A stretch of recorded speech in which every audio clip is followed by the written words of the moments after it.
Welcome to Profiles in Risk. This is your host, Tony Cañas. And today, episode 203, 204, I'm not sure, somewhere in there.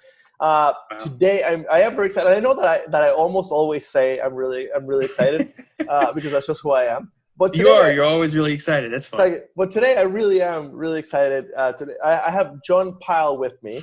Jon Pyle is with AssuredPartners. But we go way back, as in really way back. So we'll talk a little bit about that. So Jon, welcome to Profiles in Risk. How are you today? Thanks, man. I'm doing well. I appreciate you having me on. Yeah, thank you. Awesome. So we are recording on July 28th in the heart of the coronavirus mess. So we've both been remote for a good while. When I say we go way back, we really go way back. Basically, I met Jon on my second insurance job. I spent 1 year at Farm Bureau, which I've talked about before, the call center at Farm Bureau, which was actually a great experience. And then I landed at Nationwide as a MedPay rep. And at that time, Jon was still in claims, but about to get out of claims. And he was very involved with the 1100 Toastmasters group. Mm-hmm. And right. I joined Toastmasters, and it was an excellent experience. And Jon actually happened to be my mentor during Toastmasters. And I don't know that you even know this because I don't think we've talked about it. We kind of lost contact for a few years after we both left Nationwide. But some of the early conversations with you during the Toastmasters mentorship stuff really seeped. It really fed my ideas on what an insurance career is and how to grow it. And you deserve a lot of credit for really accelerating my growth within insurance, which then, because of Insurance Nerds, allowed me to accelerate many other people's careers within insurance. And a lot of the original advice actually came from you. It was kind of mind-blowing when I heard it from you. I appreciate it. Worked for me, and then I kept giving to other people. So Toastmasters was huge for me, not only in preparing me for a public speaking career and for the podcast and everything I've done afterwards, but also a lot of that career advice that I got from chatting with you was very helpful. And I always remember your Espinosa was wrong speech, which I did not understand at all at that time, but for some reason that one has stuck in my mind, and I remember asking you, should I worry about whether the audience at Toastmasters will understand the speech, and you're like, no, you're really at Toastmasters, you're really doing it for yourself. Right, it's not about them. Exactly. Which not. Later on, when you're talking to real audiences, it is a lot about them. But anyway, Toastmasters was a great program. I got to my advanced communicator bronze, and then I moved out of Nationwide and never really became active. I don't know. Did you get further than that within Toastmasters? No, I didn't. I got to the same thing with the on both sides, on both tracks, and I actually recently tried to connect with some local Toastmasters groups to get back into it, because I really missed doing it. It's a lot of fun. It really is. Yeah, it was a lot of fun, and it was it was just kind of a community of public speaking nerds getting together and and having fun.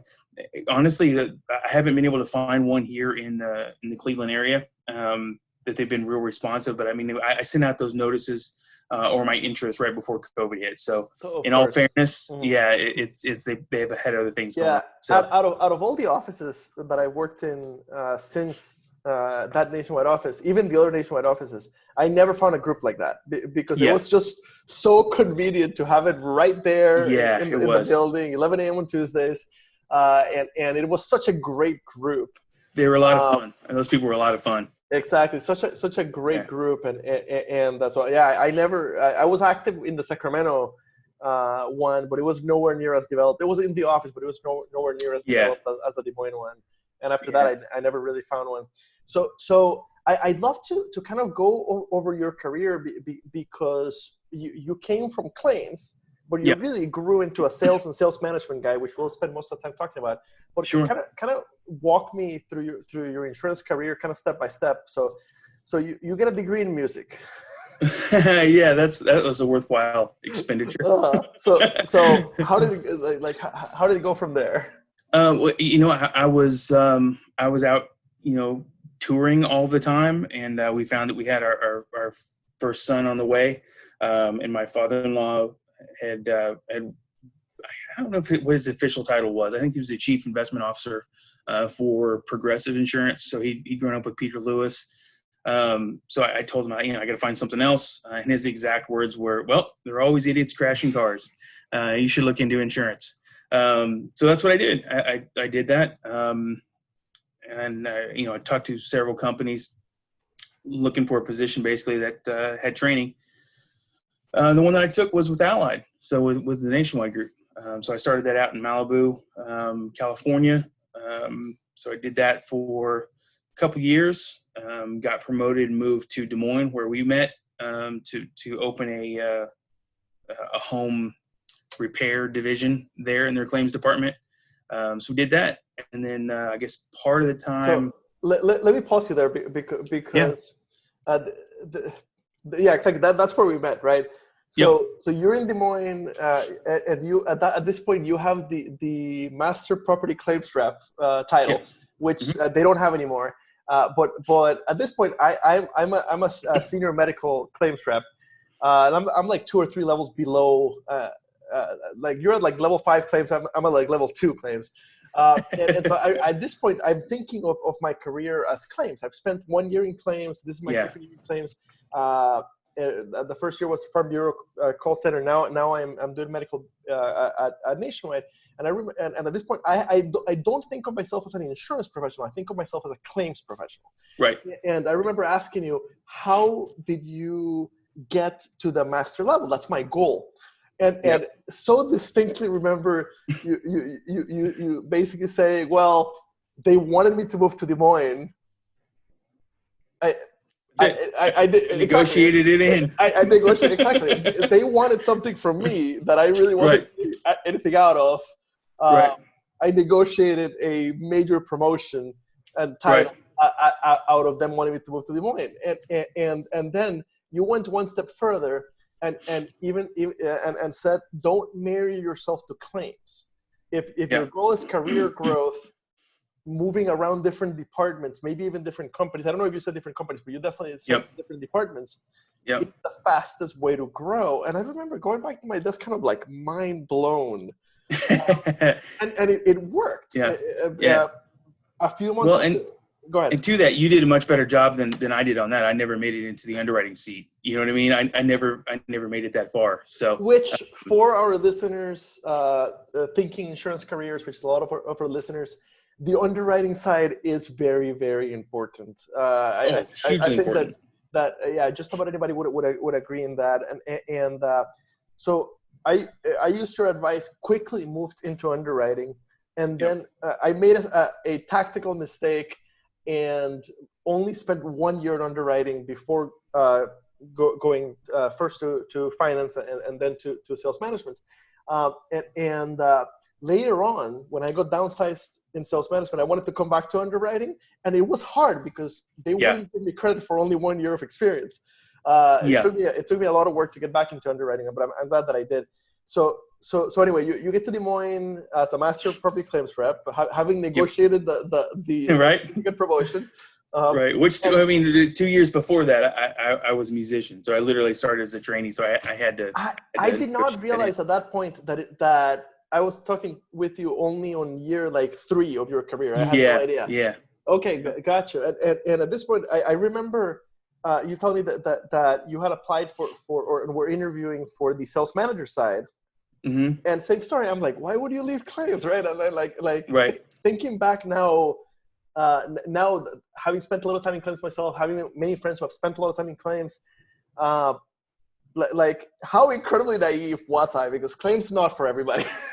No, it's not. And part of my conversation with sales leadership was, you gotta, this business is a big bus, and you got to find the right bus for the right seats. The right seat. Mm-hmm.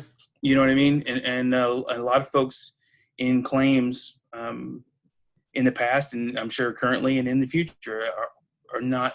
They're not in the right seats.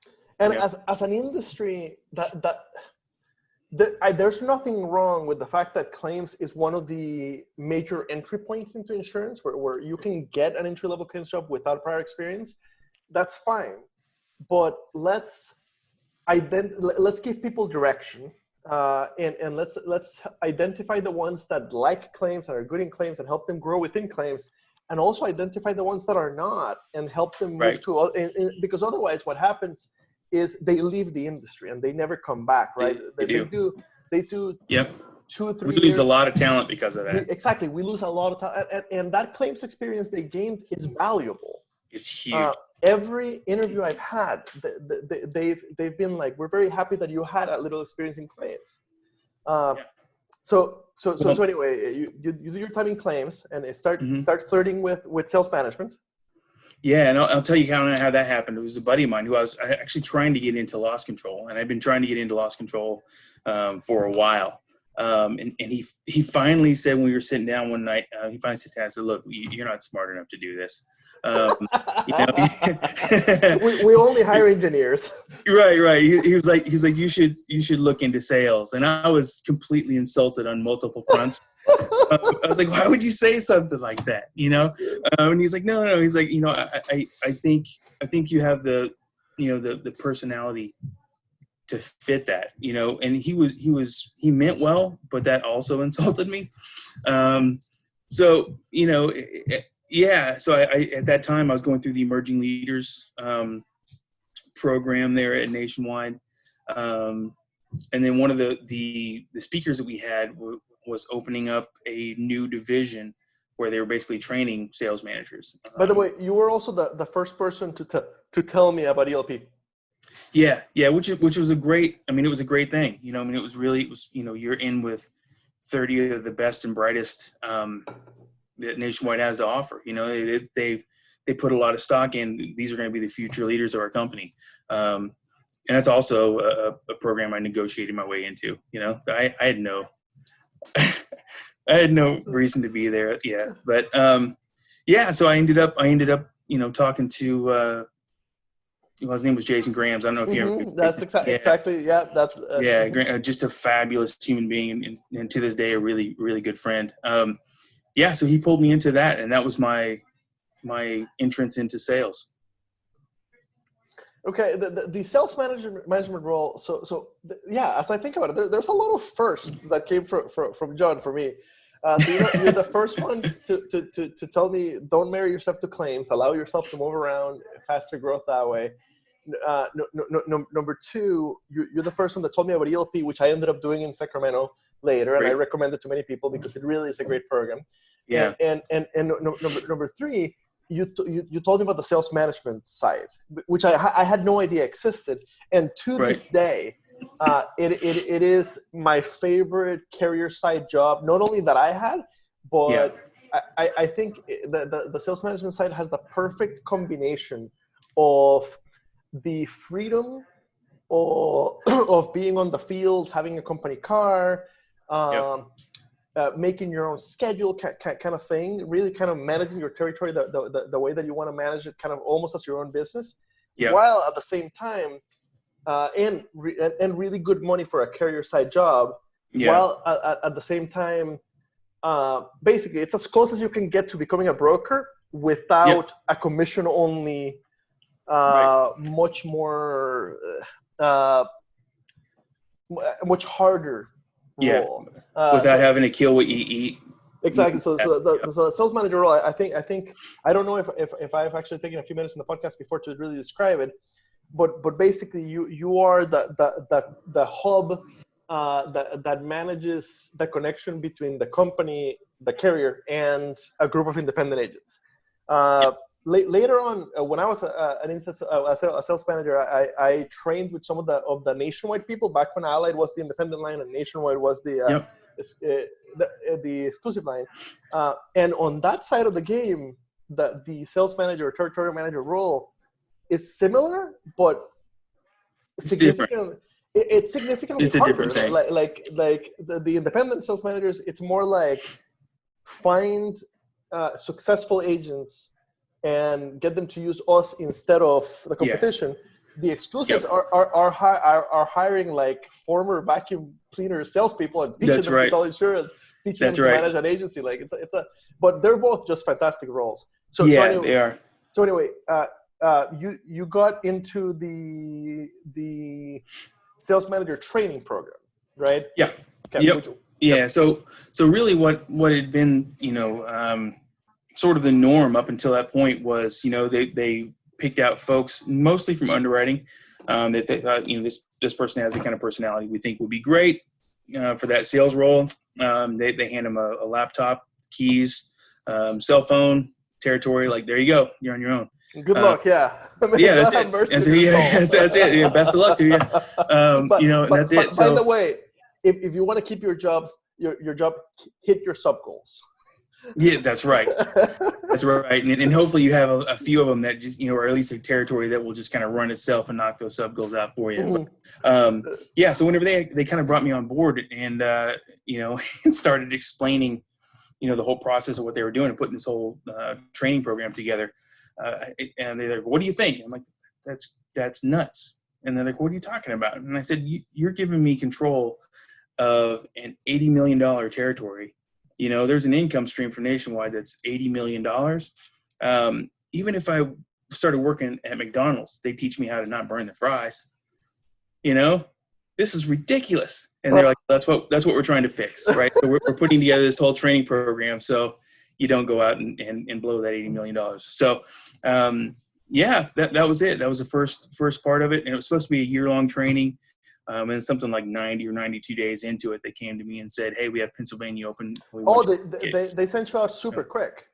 Really quick, yeah. So I was the first one in and first one out. And honestly, I think they did it because, they needed to show a win, I think, continue funding the program. Between you and I and everyone watching this now. I think that's probably what it was, but I wasn't ready. I wasn't ready at all. Okay, and part of the deal was if we accept you into a training program, geographically, you go where you're open, right? You go where we tell you to go, right? That's the like you get kind of the white glove treatment, but then you go to whatever territory we want you at. Okay, that's so you end up in Pennsylvania pretty quickly, but underprepared. Way underprepared. Okay. Way underprepared. And I will go back to one of your earlier statements about claims. The thing that really kind of saved me in that role whenever I was an infant and knew nothing at all about it. Like I showed up in the territory. I had no idea what a book of business was. All the basic lingo and talking to agents, I had no idea. And the thing that really saved me was my claims career. The ability to every single time you pick up the phone, you're talking to somebody totally different with a totally different background, totally different experiences. And you have to be able to connect with them on their level right away. You know what I mean? So it's the same kind of thing in an agency. So I'd even told leadership many times, if you want some really, really amazing sales folks, you need to start looking in the claims department. You need to go talk to those folks because it is infinitely more difficult to get someone to understand that they don't have coverage, to get them to be okay with that and to keep their policy in place than it is for me to take them out for a round of golf and lunch. Right. So for me buying shelf space on the front end, it's much more difficult on the back end to keep that policy in place. So, the boot camp of claims really came through for the first 6 months that I was in the territory. So you're in the territory for about 3 years, and which is a longish time for sales managers. Either make it or they don't, and and if they make it, they move companies a lot, right? Just you make the relationships, and it's very easy for the other carriers to be like, well, he's doing really well. We'll take him. Exactly. Let's buy him over. But right. but you didn't do that. This is where I really was surprised. You went for a broker, not to another carrier. Yep. So because at this point you've got a successful carrier career, right? You're well set up to continue being a territory sales manager, whether at Nationwide or another company, or to grow within, because there are a couple levels, right? You can make sales director, sales VP within the Nationwide organization. Yeah. So why go over to a broker? We at that time we had just purchased another insurance company, and there were several of us out in the field that were kind of overseeing sort of that, and basically playing defense to make sure those books didn't roll away. So during that process, we started hearing things kind of trickle down of changes that they were potentially thinking about making. And really what it came down to is, I was, as a territory sales, and sitting in front of agents, so many times you'll have the agents say, well, you don't know what it's like from this side of the desk. You don't know what I have to go through, working directly with clients, and you guys make the decisions and I have to defend them, yada, yada, yada, right? It goes on and on. So I thought, all right, well, fine. I'll make the switch. I'll make the switch and see what it's like on that side of the house. I mean, I'm at a point, why not? So I looked around and found a carrier who they were a great company. They were looking for someone to build their technology division. So they had no technology at the time, covering drones and stuff like that. Was like, how do you do that? I want to point out that you didn't have a technology background either, like a degree. I knew nothing at all about technology. Nothing at all. Nope, nothing at all. So I negotiated my way into that one. So hold on. Can I name the company that Nationwide had bought? Yeah, I mind. So Nationwide buys Harleysville, right? Right. Okay. And you happen to be a sales manager right there in Pennsylvania, like right there, right? Yeah, but right there in the middle of it all. Yeah, exactly. So basically, your agents used to write Harleysville. They're probably not thrilled that now it's Nationwide. Yeah, no, they're not happy. So my job was to make sure that they were happy with both sides of the house. Hey, don't worry, it'll eventually roll together, which it eventually did. Everything was fine, but there was an 18-month period there where it was pretty uncomfortable. Yeah, and Harleysville was a great commercial lines fabulous company, right? That's the reputation they always had. And yeah, they're Nationwide, great. Nationwide was an exclusive lines company that had started playing independent and was at that time still very much learning commercials. Part of the reason they bought Harleysville to bring that kind of bigger commercial skill set and book that before they didn't have. So it was an interesting time. Yeah, it was fun.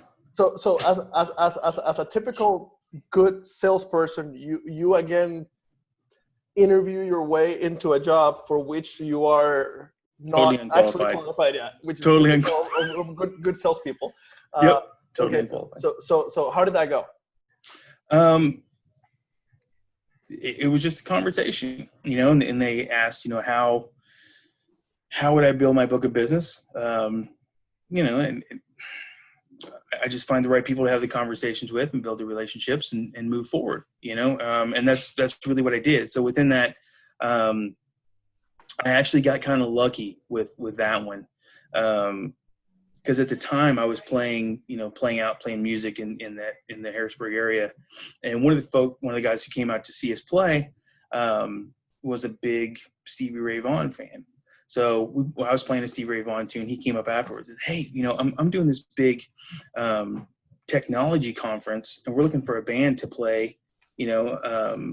Play this. Would you be interested in doing that? And I was like, yeah, absolutely. So I got to talking to the guy, and it turns out that he was the president of this whole technology consortium, really for Central Pennsylvania, which was like 300 plus technology businesses. So all the way from a single guy in his garage, building to the Hershey Corporation and everything in between. So I actually became friends with him and set up the actual partnership between the agency where I worked and with them, to where the agency became the exclusive insurance partner for all those companies. So, yeah. That is crazy lucky, and it does. I'll take luck over skill any day of the week. Me too. And while it is lucky, you do have to have the skill set to turn it into right. So you're in the door of the conference, but you're there to play music, right? So you do have to have the sales skill set to turn it from there to let's talk about your insurance and yeah.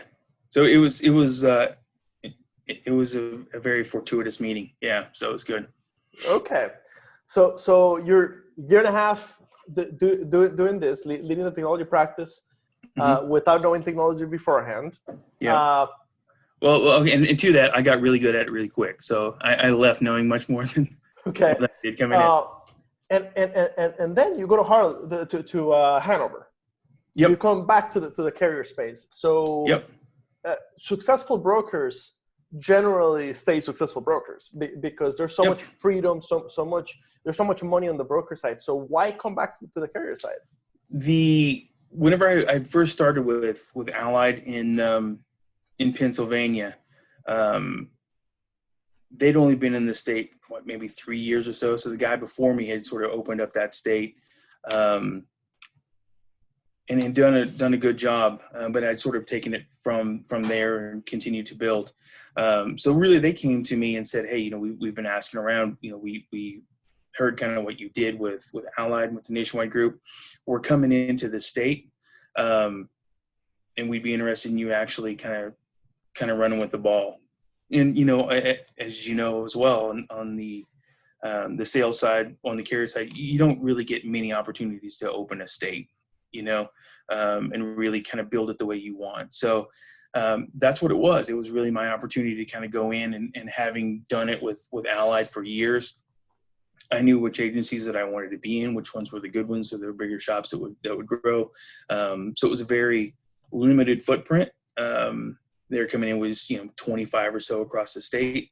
So that was really kind of what it was, coming in, picking the ones that I wanted to work with and running with it from there. So, Okay. And Hanover, a great commercial lines company. Fabulous company. Fabulous company. I know them well. I've visited them in Worcester. Worcester. Yeah, which I was doing Jacobson visits in Boston, and it just so happened that most of the people that were willing to see me were Hanover. So I was staying in a hotel in Worcester and driving into Boston and then driving to Worcester, and it'd been like 3 days of meetings, and it took until like the end of day 2 before somebody actually corrected my pronunciation, because it's spelled Worcester. It makes absolutely no sense. I know, I don't use Worcester sauce. Exactly.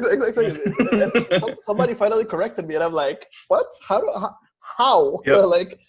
I know. That's not the way it's spelled.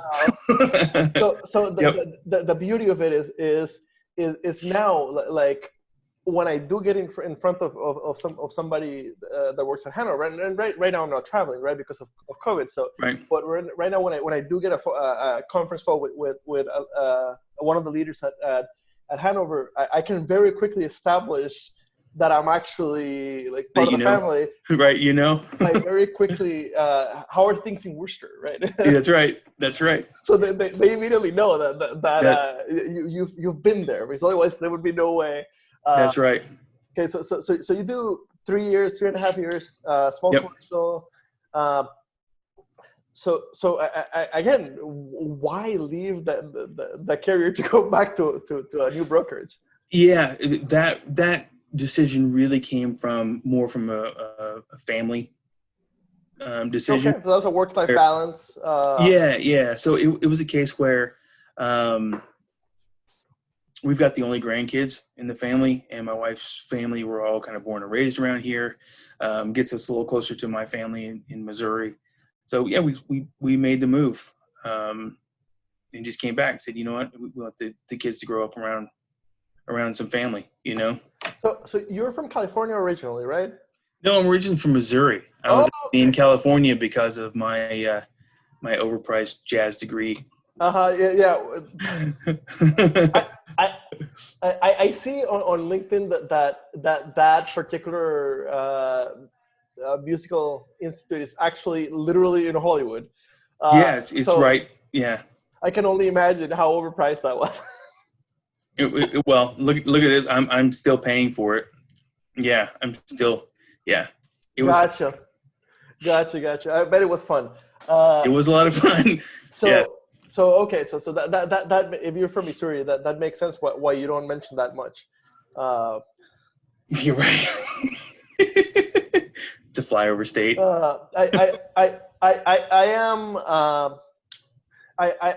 I grew up in Costa Rica, but I like to say that I'm Iowan. Right. So yeah, making fun of Missouri is just part of the game. It's the same thing. It's just less corn. Yeah. Makes sense. So that's so you're from Missouri. You ended up going to school in California, but ended up marrying a girl from Pennsylvania, and then. No. I actually, she was from California / Chicago as well. I met her out there. So. Oh, her parents moved to Pennsylvania later? No, her parents were born and raised in and around Cleveland.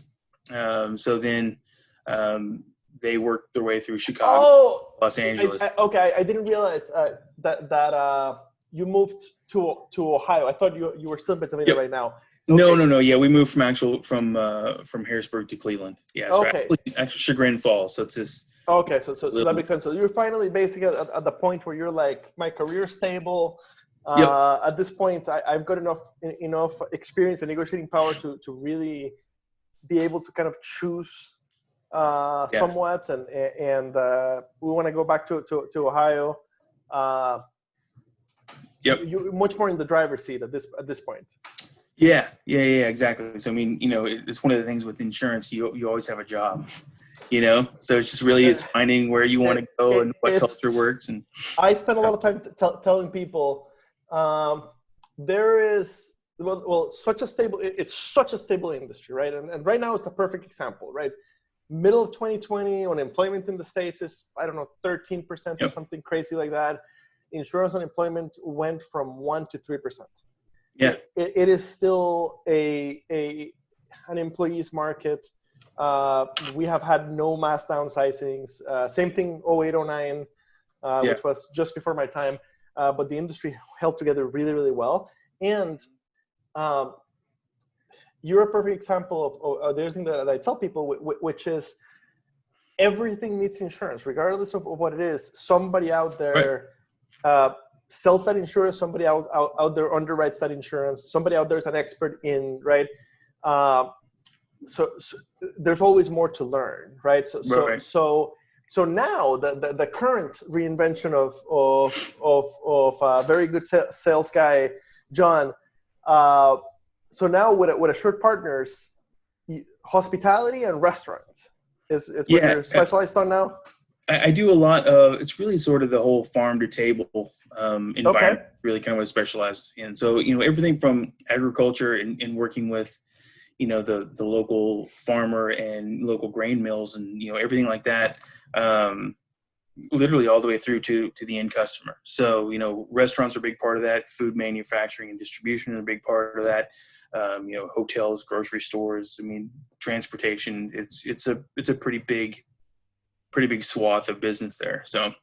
Okay. So you started interviewing for roles in Ohio. Yeah. So you didn't have hospitality or restaurant insurance experience. No, not personally, but what had happened while I was in Pennsylvania, there was an agency or two that, I was really close with the producers. And that was, some of those things were their specialties. So, I helped them set up a brewery program.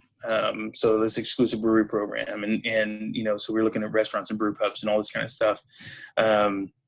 So whenever I came over to this side, I literally just thought, all right, well, what do I really like to do?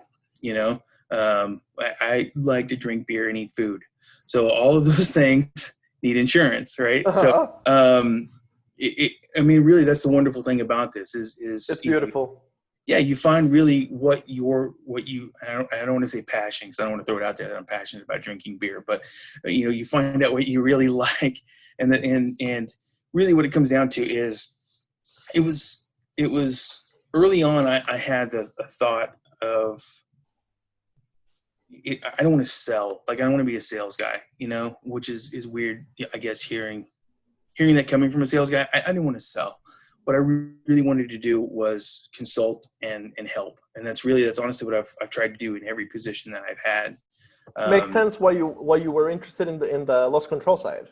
Yeah, is really, I mean, because that's the other side of the coin really for claims. You're on the front side of it and trying to figure out what'll go wrong and trying to help them keep those claims from happening, So it was just a big, my whole career has really been nothing but, where do I fit in and being able to help people?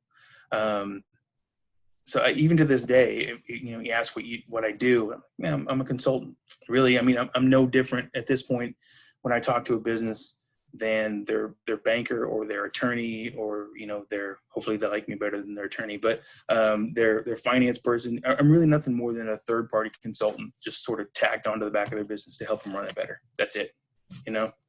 Okay, help control the risks and find the right insurance for those risks. Yeah, which is great. I get to meet a lot of great people, and do a lot of things. I mean, like I have a thing now where I'm working with the Ohio Farm Bureau, and it's great. I get to meet and work with just amazing people, and they're folks that. Whenever we work with Fortune 500 companies, the local community folks, don't get the same care as a Fortune 500 company, but I use their products a whole lot more than I do the others, so it feels really, really good being able to take that expertise and apply it to my local business. So.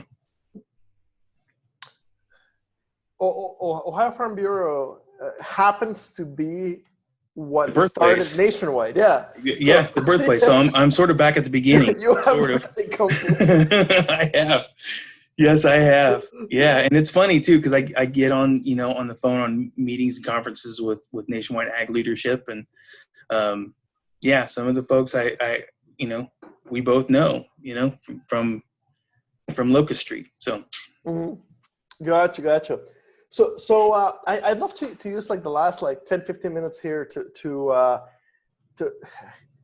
what career advice do you have for newish or younger sales side insurance professionals? And by sales side, in this case, I mean sales managers and brokers. So since you've done both things. Yep. Yeah. So they're two different things, right? They're two different. Let me back up and say a lot of that depends on the culture of the company that you're with. Okay. Right? So much of that is dictated by the culture of the company you're with. Some of the sales leaders that I've had in the past are you hit your goals no matter what. Sell, right? And that's what you're there for is to drive new business. I've had problems with that in the past. Because some of the things, to hit my goals, I haven't felt very comfortable in selling the things that were available. I didn't think it was necessarily in that person's best interest to do so. I will say that the environment and the culture at AssuredPartners is exactly what I wanted it to be. You're here to really help out that business. Don't sell them anything. Tell them what you can do. If they want to move forward with you, great. That's the way it is. In the past, that's not been the case. So know going in that the culture is a big part of it. A big part of finding the right culture is knowing yourself, knowing what kind of person you are in general. And you really won't know what kind of sales mentality you have until you actually jump into it. So chances are very good knowing going into it that you're probably going to make a mistake the first couple of times out, at least the first company, unless you get really lucky, until you get your own sales legs under you and figure out kind of what you are about So that's the first part of it. So on the brokerage side, I love it. I mean, I really love it. I love both sides of it. I love it. I love this because I'm actually able to sit in the business with the actual person themselves, and go through my whole process of making their business run better. You know, I mean, it's really, it's an amazing feeling to do that. So part of that, I guess my input, I guess, if you were to ask as far as how do you get into that and what would I suggest, again, find what you're really passionate about, what you're interested in. You know, if you're interested in how things work, then you should start talking to a lot of manufacturers. You know, if you're interested in, you know, construction is a huge division, you know, so a lot of it is drawing on experiences of your past. Because you have to have those conversations and be authentic and know what you're talking about. You know, you can't have zero construction, you know, in your past and sit down and really be able to talk it with those guys. You know, you know, they'll call BS pretty quickly on it. So, so yeah, on the brokerage side, I would say, you know, definitely find the right fit as far as, you know, the culture of that group, figure out kind of what you want to do and go after it, you know. My personal style is I try not to sell at all. I just consult, you know. Now a lot of folks that I know of are very high energy A-type, you know, sales. That's it. You know, you got to read this book. You got to read that book. You got to read that book. If you take a look at it, all those books really are just organized common sense. You know, I mean, you sit down and you talk to the folks. Well, you can't sell unless you find pain. Well, a different way of putting that is just talk to them and find out where they want to be, you know, and why are they not there now, you know? So you're not really digging into, I got to find my, you know, the wedge, you know. It's all common sense stuff, and it comes out in a conversation. So on the carrier side, it is a great job, you know. I mean, it's a great job, but it's a different set of conversations, I think, with kind of figuring out how to talk to everybody within that company, right? So being able to talk to the guy who owns the actual agency, that's a different conversation than talking to his producers, you know, which is a totally different conversation than talking to the support staff. And you've got to be able to hit, right? Like, don't ignore the support staff. No. You'll never get anywhere if they push the button. Exactly. If they don't know how to use your system, or they don't like it, or they don't like you, or they have a gripe against your anything, they just won't use you regardless of what the principal says, right? Absolutely. So yeah, you definitely have to figure out all three sides of the agency. Yep. And like I said, they're all different conversations, and you know, and honestly, the most important conversations are the ones with the support staff, you know, because at the end of the day, they're the ones that actually push the buying button. You know, you talk to them, well, why are we not writing more business? Yeah, the Travelers guy brings me chocolate every week. All right. You know, well, now I know how to combat that, you know, I mean, which is something that was actually said to me. No, that is a very typical, correct. Like, as a sales manager, I brought, what's it called? Treats for the agency dog before. Yep. You have to find a way to get them to think about you and to remember you. It's really, I mean, if you're going into sales really on the carrier side, the biggest thing on the carrier side, know going in that your biggest task is to change their behavior. That's really the basis of everything. If you can go in and talk to, you know, the support staff and get them to change their behavior from going to company ABC to going to you, that's the biggest part of that. You know, and it really doesn't matter the conversations you have. I mean, you have to appease the boss.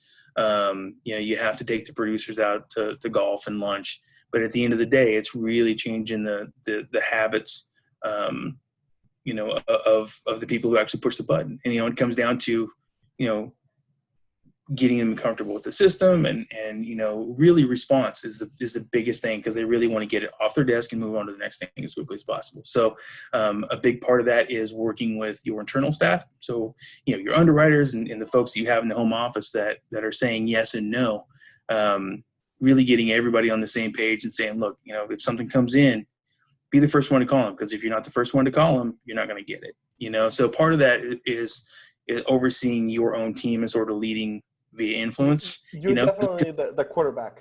Because no one reports to you, but everyone sort of reports to you. You know, so be able to control that. The sales manager role is the epitome of the influence without authority. Because nobody reports 100%. To you, not even the agents. Nope. Right? If you're exclusive, they kind of do, but if you're independent, they don't. Yeah. But yeah, the agents don't report to you. The support staff, the underwriters, etc., don't report to you.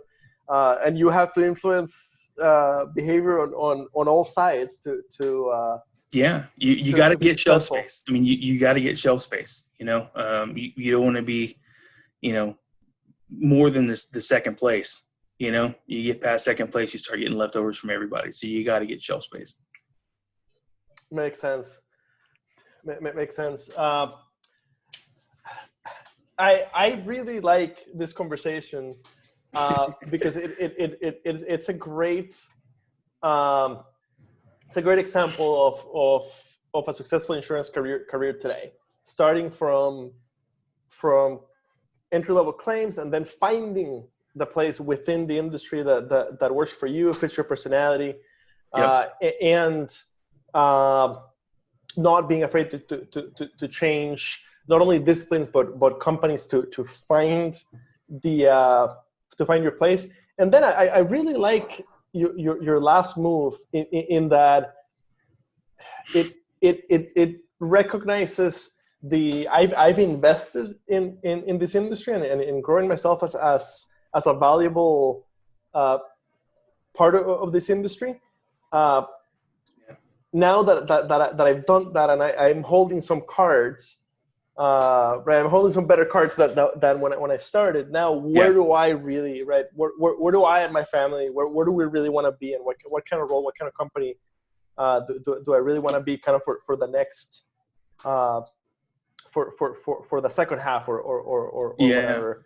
So thank you for sharing it with the listeners. We have a lot of newish insurance people and people who maybe haven't worked in insurance who find those kind of by random luck, and we help build different roadmaps for how an insurance career can be successful. There's a lot of negative information about insurance out there, and even more so on the broker side. Well, you know, and part of my career, honestly, I mean, you read through it and you're like, wow, all right, all those things, you know, kind of make sense moving from one thing to the other. It was really, you know, you say going back, you know, the things that I'd actually said and done that influenced. I mean, really, you took a much smarter track than I did. You know, I mean, because literally every time you walk across the street and go into Starbucks to get a cup of coffee, you were always sitting there with an institute's book. You know what I mean? Like you were always studying. You know, so I'd walk out and I'm like, man, I haven't done anything today. You know what I mean? Like he's been in there since 5 a.m. He's already, you know, 200 pages in. So study, know the craft, know the company, you got to know the product, which I think you did a great job of early on. And I wish I'd paid more attention to that. So the education is a huge part of that. Also, I guess one of the last things for me to say is know the product that we're selling and know the product that we're selling. And I say selling, know the product that we work with is a totally different product than any other product on the entire planet. And I will tell you one thing that I think almost every carrier I've worked with did not do really great at is teaching me the product. You really kind of have to learn it on your own. You do. Like out of all the carrier side jobs I had, only once, that was Nationwide Ag Underwriting. gave me the policy and said, read it. Yeah. Come back with questions, right? Yep. Make sure that you understand this. Yeah. All the others, they were much more ad hoc. The better, and I am not as deeply technical.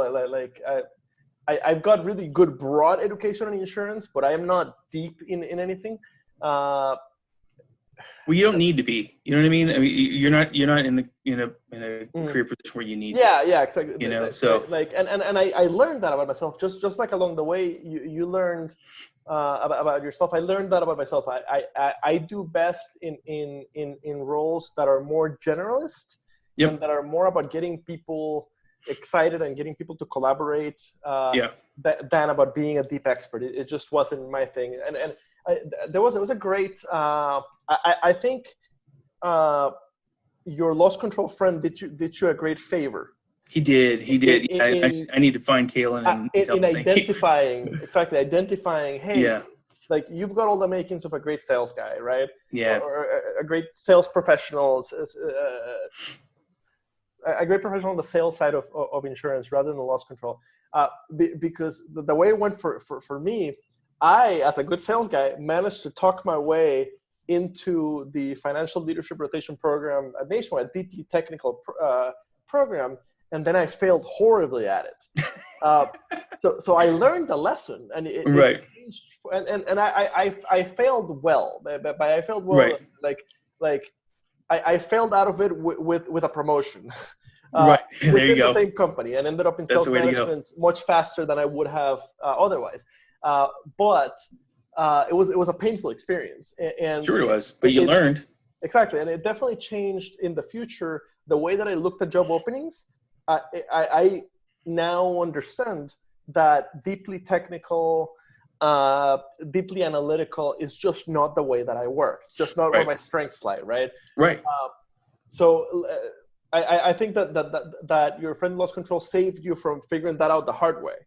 Yeah, he did. I mean, I was definitely going down the path of learning a hard lesson. I'm sure, absolutely, and as far as learning the product goes, being deeply technical. I mean, there was a point where my mentor in Pennsylvania asked me to go out and train a lot of captive Nationwide guys and our Nationwide folks, and the whole idea was, that they're not really deeply technical in commercial. Mm-hmm.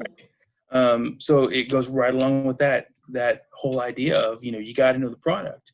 And I had someone ask you a question about it. And so my response was, the product that we sell is a product that no one really wants to have to buy, but they do because it's a law. It's a product that it's normally so expensive that it makes them angry when they buy it. And it's a product that they don't ever want to use because something's gone horribly wrong in their life. And whenever they do have to use it, they have no idea how it works. Mm-hmm. There's no other product out there like that, so you're not really selling the product. You're selling you. You're selling confidence that no matter what happens, that business can actually look at you because you're the connection to that policy, to all those coverages, to everything that's protecting them financially. It's you that they're buying. It's not the policy. So, I mean, once you kind of understand that, then you need to get deeply technical as quick as possible because people are relying on you, That's a great way of seeing it. And I think as an industry, especially in personal lines, but on all sides, we sin in the way that we recruit and train our agents, right? Even the licensing process is very, very light. Right. It takes more education to cut hair than it does to sell insurance. And it does. The agent, the producer, the broker that will be successful is the one that figures that out. You're absolutely right. The one that understands that the buck stops with them. Ultimately, they need to understand the policy well enough, the company, the operation they're insuring, or the person's life and assets and complications. And they need to understand the fit with the product they're putting them with. Because when something happens, you're the one that's going to have to go to bat for them. They call me at 3 a.m. They don't call the carrier. Exactly. You know? And you're the one that's going to have to fight if a claim gets denied unfairly. And ultimately the policy language will stand. So you need to make sure that you have the correct coverages on there. Yep, that's right. Awesome. It's fun. You know what I mean? It's a big puzzle. You know, every business you talk to is totally different. So it's figuring out, you know, which puzzle piece really works the best, or puzzle pieces work the best for, you know, for this business. So it's fun. I mean, I'm having a great time. I wouldn't trade it. I've read some stuff that coming out of COVID, there will likely be the same number of restaurants that there were before, but something like 40 to 50% of them will be new operations. So you're going to have a lot of fun, a lot of work. Yeah, you know, on the restaurant side of your programs. Which is great. I hope more of them brew their own beer. You know. Awesome. So thank you very much for joining me today. This has been a lot of fun, and I love to do the kind of the career oriented ones. And thank you so much for your time, and thank you for the advice that you gave me very early in my career, which paid off for me, and I've shared it with many people, and it's worked out for a lot of people. So please know that you've had an effect on the industry. Thanks to my loud mouth. Well, thank you for that and giving me way more credit than I deserve. Thanks. All right. Have a great one. Seeing you. Bye.